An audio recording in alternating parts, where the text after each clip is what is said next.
Coucou, je suis Tiffany, père aidante, facilitatrice de cercles et autrice. Je facilite des groupes de femmes depuis 2019. Je parle de féminisme, de care et de psychologie. Il paraît que je suis une sorcière. À travers mes mots, ma voix, l'écriture ou une méditation, ce moment est une invitation à prendre soin de toi. Alors belle écoute. Aujourd'hui, je te propose un moment pour observer ce qui se passe dans ton esprit et surtout ce que tu crois sans même t'en rendre compte.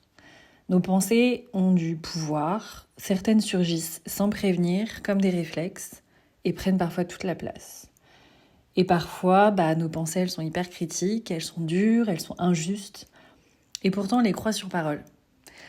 Alors ici, j'aimerais t'inviter à ne plus les laisser décider seules de ton récit, de ce que tu te dis.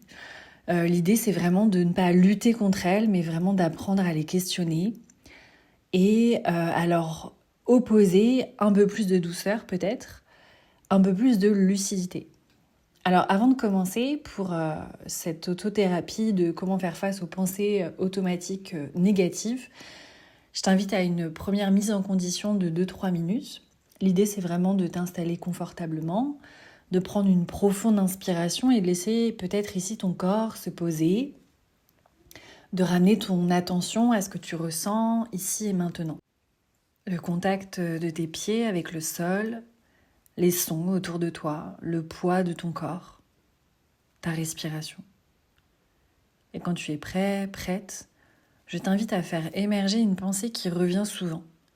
Une pensée qui te pèse, qui te limite peut-être. Elle pourrait commencer par « je suis trop »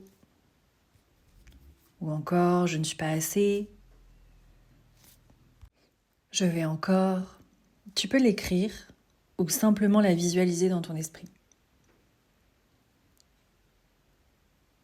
Maintenant que tu as identifié peut-être une première pensée, regarde quelles sont les croyances sous-jacentes. Finalement, qu'est-ce que cette pensée dit-elle de toi ? Qu'est-ce qu'elle suppose en profondeur ? Peut-être que derrière « je suis pas assez » ou « je suis trop », il y a « je vais échouer » ou « je ne suis pas capable ». Ou peut-être qu'il y aurait « on ne m'aime pas vraiment » ou il y a « je ne mérite pas d'être aimé ». Regarde un peu toutes les croyances sous-jacentes qu'il pourrait y avoir, tu peux les écrire.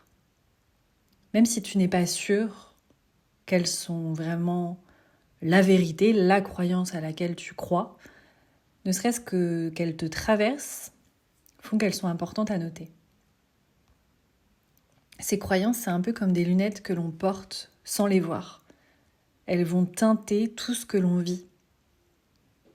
Mais ici, il faut essayer de se souvenir que ce ne sont pas des vérités. Ce sont des histoires, et les histoires, ça se réécrit. Donc une fois que tu as fait ce deuxième temps, tu vas pouvoir remettre en question ces croyances. Ici, tu peux te demander d'où vient cette croyance. Elle vient aussi de qui ? Est-ce qu'elle vient de toi, de quelqu'un d'autre ? Est-ce que ça t'appartient vraiment ? Et tu penses qu'elle est là depuis combien de temps ? Tu peux lister ces questions et vraiment entrer dans une sorte d'écriture intuitive pour toi-même, pour cette autothérapie. Et te demander, est-ce qu'il existe des preuves concrètes qui la confirment ?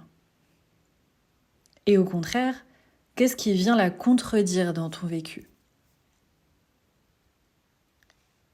Et enfin, si quelqu'un que tu aimes te disait cette même croyance, cette même pensée, qu'est-ce que tu lui répondrais ?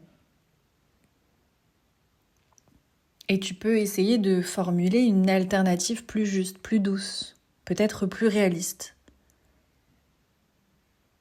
Par exemple, je fais de mon mieux et j'ai le droit de ne pas être parfait, parfaite. Ou je suis en train d'apprendre et c'est déjà beaucoup. Prends un temps ici, dans cet audio, dans cette écriture, dans cette introspection pour soulever ce qu'il y a besoin de soulever pour tes propres croyances. N'hésite pas à mettre pause dans l'audio. Et à chaque fois qu'une pensée peut-être surgit, un peu comme de façon systématique, comme une croyance redondante. Tu peux vraiment essayer de t'arrêter un instant et l'observer et faire ce processus, ces étapes. T'es pas obligé de croire tout ce que pense ta tête. Tu n'es pas tes pensées, tu es bien plus vaste que ça et tu as le droit de choisir les histoires qui te font du bien. Bravo d'avoir pris ce temps. J'espère que cette écoute t'a fait du bien. Si tu veux aller plus loin, sache que je propose des accompagnements en paire et danse. Tu trouveras toutes les infos dans la description. Si tu as aimé, pense à mettre un pouce vers le haut, à partager cet audio avec quelqu'un qui en aurait besoin, à t'abonner pour recevoir une notification des prochains épisodes et à laisser un commentaire pour me dire comment tu l'as vécu. Prends soin de toi et des autres, à très bientôt.